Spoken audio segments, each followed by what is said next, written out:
Dah masak. Ya, cantik je.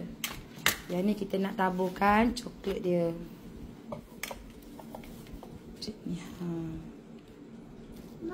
Ya. Saya guna buttercup.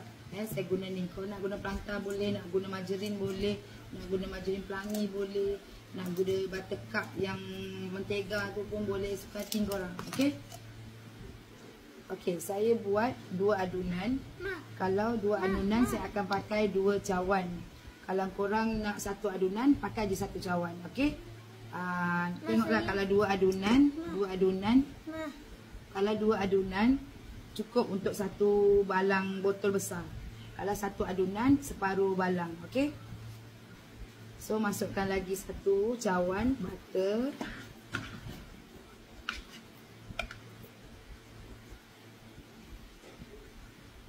Okey, gula setengah cawan. Kalau guna cawan kopi, korang ambil cawan kopi tu setengah cawan gula untuk 1 adunan.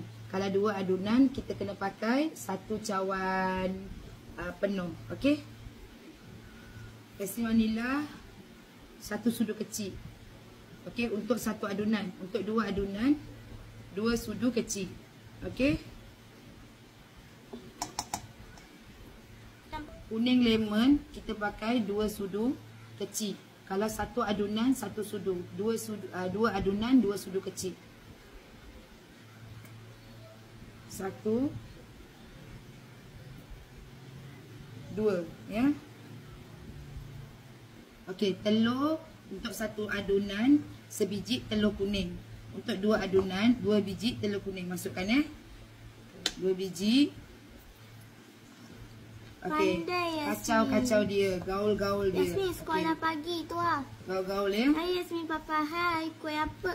Kuih tu jual ke? Tak kak, ni kita. Okey, bila kita letak kuning, lemon tu dia akan jadi kuning cantik macam ni. So, dah gaul-gaul macam ni, kita masukkan tepung-tepung kita ya. Tengok ni. Gaul-gaul dia macam ni je.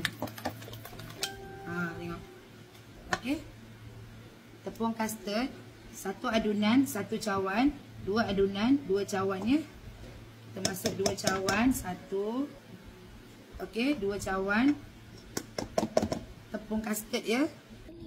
Tepung jagung 1 cawan. Kita letak 2 cawan ya, tepung jagung. Tepung jagung tadi 1 cawan, ni cawan kedua.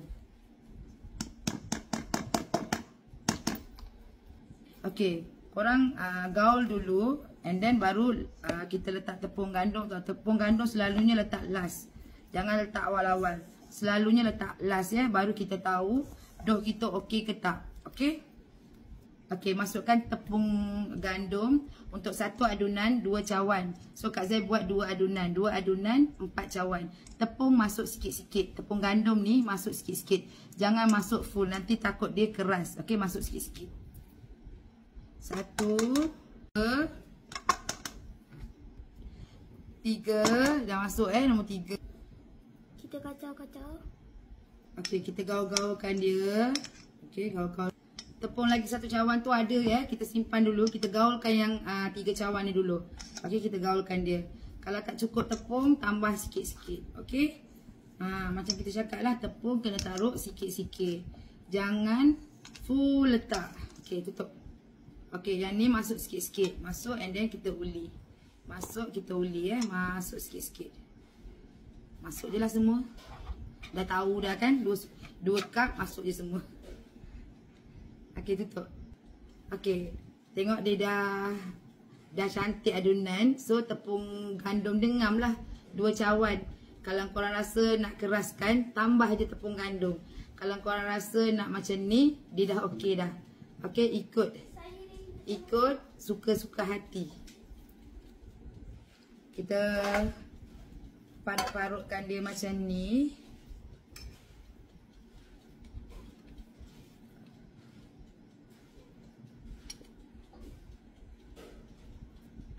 Dah siap dah. Kita bakar 160